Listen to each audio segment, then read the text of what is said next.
I think anybody who is alive right now, who is engaged in life, has noticed a quickening taking place. In other words, everybody feels like more things are happening in a shorter amount of time. So there's an acceleration, and time is a construct in our mind. There's no circuitry, there's no hardware in our brain to be able to understand time. It's a construct based on our past and how we predict the future. But information is so readily available in our world right now that in an age of information, ignorance is a choice. So you don't need an authority to gain information any longer. You don't need a priest. You don't need a governor. You don't need a doctor. You don't need a teacher. You can access information at your fingertips.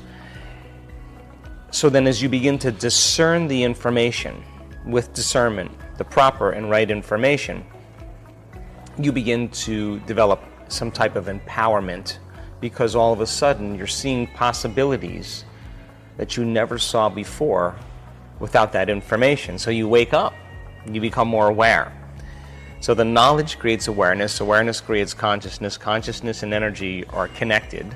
So there's a change in energy globally going on with the world. Now that knowledge and that change of energy has effects on paradigms that are no longer a vibrational match with that new level of consciousness.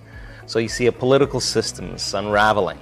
You see economic systems unraveling. They're unspiraling, they're unraveling. They can't sustain themselves with this new energy. You see journalism, the environment, education, religion, medicine. It's all unraveling because something greater has to come as a result of a change in consciousness.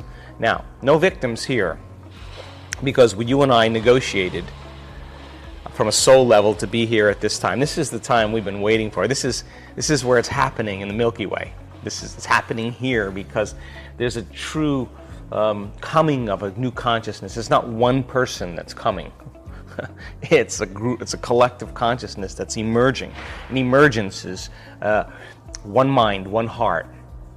And the way you control people is you give them misinformation based on emotions. You control people by controlling their emotions. And media and television and advertisement is a great seduction, that people can watch the news and get really angry, then change the channel, and watch a football game and get very excited, then change the channel and watch a sitcom and laugh, and change the channel and watch a drama, and you can change your emotional state because of technology. So then it means then most people are relying consciously or subconsciously on things outside of them to make them feel a certain way. And yet, because there's such a persistence in this energy, when the feeling goes away from that stimulation, here comes that other feeling again. And the energy is accelerating those feelings. So you can talk about the consciousness of the planet, you can talk about solar flares, coronal ejections, the center of the universe lining up, all these end of a cycle. All of this energy is endorsing who you're being, period. So you want to be a victim? Get ready. The energy is going to support you in that. You are going to live it fully if you're truly engaged in human transformation. And you're truly engaged in opening your heart, truly engaged in the supernatural and the mystical, and you're sincere, that energy is going to thrust you to that outcome, to that end. And so there's this turbulence going on with human beings where we're stuck between two worlds, and there's no relief. You can't get relief from anything. So if you do a drug, if you go to a football game, you go shopping, yeah, the feeling goes away, but when the novelty of that feeling wears off, here comes the old feeling of emptiness and insecurity, and people now are no longer going to church to find the answers, or no longer believing in governments any longer. They're looking for answers that are practical.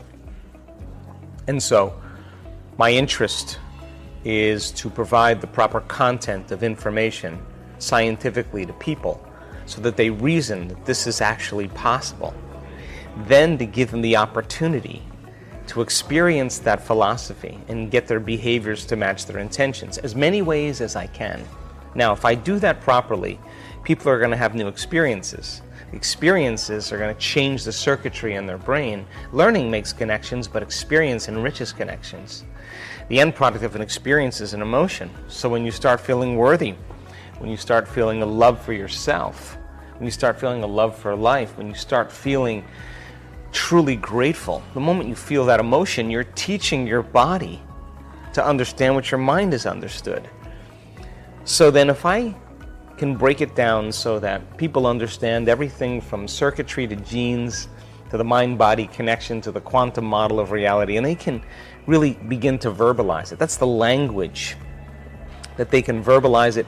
They're installing the circuitry in their brain for the experience. In other words, the more they understand what they're doing and why, the how will get easier. Now, we only need one person to do it. Only one person to know that it's possible. So I'm in a place in my life where I'm so proud of our community, because it used to happen here and there, one miracle, another miracle, one healing, another person making a lot of money. But now I get emails every day. I had 2 emails, 2 people with stage 4 cancer, brain tumors, in 1 week.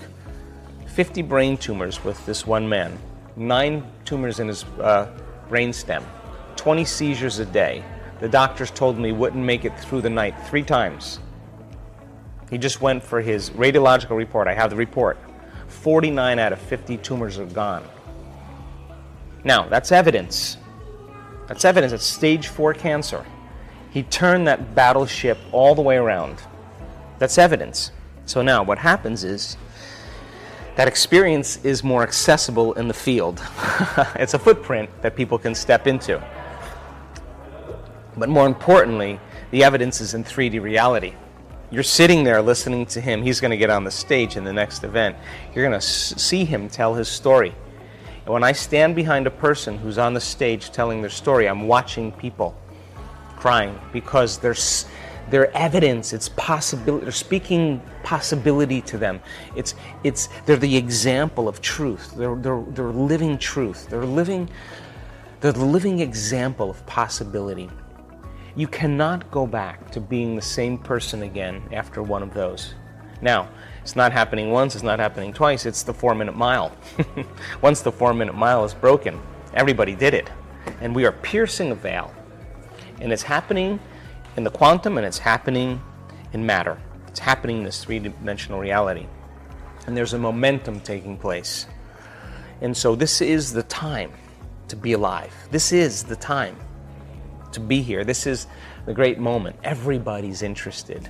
Everybody's interested in what we're doing, because this is the telltale moment if human beings have what it takes to truly be able to solve the problems that we've created from a limited level of consciousness, from a greater level of consciousness. The answers are all around us. We just got to wake up. Whatever it is, from global warming to politics, to monetary systems, it's all there. We just have to emerge as a collective that's connected by the energy of love, of gratitude, of freedom, and to not shrink in fear or hostility or suffering as these changes take place, because now we're at the same vibrational energy that's created them. And so we have to change our attitude and invite these changes and believe that something greater is coming. You see, we are the people that we're waiting for. That's it. We're the people we're waiting for. So why not just wake up? So if I can contribute to that evolution in some way, if me personally, it's not about Joe Dispenza. I have no interest in that. I've given that up a long time ago. What I do have a fundamental interest in is what's possible for human beings, and it should never be about me, it should be about them. Because I want them to experience their own empowerment. And you can't tell me you're too old. You can't tell me you're too sick. You can't tell me you're too overweight or underweight, or had too tough of a past, or your life is too fallen. You can't tell me any of those things any longer. You can't even tell me you don't even meditate. I never meditated before. I've seen every one of those excuses in every different genre experience transformation, which means then nobody is so special to be excluded from this phenomenon. And so I hope that I leave a mark in some way that empower people to no longer believe that they're limited. It's so easy to believe we're limited. Once they realize that they're empowered and they're unlimited, get out of the way. And if they're tempering those emotions and they're overcoming those addictions to those emotions,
they'll see the hidden meaning behind all things. And they won't necessarily believe everything they're seeing on the news. They'll see it the way it really is, because they're no longer controlled by those emotions. They're at a greater level of energy. And emotions are energy. And nobody changes until they change their energy. And when you change your energy, you change something in your life. It's the law. So people are doing it. We're at the point where they're doing it, and some of them are becoming it. And when you become it, no one can take it away from you. It's yours. And so we lead by example through this process. We are continuing with our daily practice of completing the inspiring quotes. In the previous video, we were looking for two words of Joe Dispenza's quote. The quote goes like this: "The hormones of stress cause us to believe that the outer world is more real than the," and the correct answer is inner world. So, the hormones of stress cause us to believe that the outer world is more real than the inner world. Congratulations to everyone with the correct answer. Since I know you love Dr. Joe Dispenza, today's quote is also from Joe Dispenza. The last time many of you knew the right answer. Today's quote also shouldn't be difficult to guess. We'll see. We are looking for two words, so the quote goes like this: "Nerve cells that fire together." Write your answers in the comments below the video and tell me if you love this video and our new way of ending the videos. If you like this video, give your thumbs up and share it with your friends. Even if you're not sure what the correct answer is, try and guess. The first one with the correct answer is the winner. So don't forget to subscribe and hit that bell button, and don't miss any of the new videos and new challenges. If you really like what we do here and want to support us, you can join our channel and our community for a symbolic fee and gain many other additional features. You can do that by clicking the join button next to the subscribe button, or you can click on the link in the description of this video. Stay good and have a great day.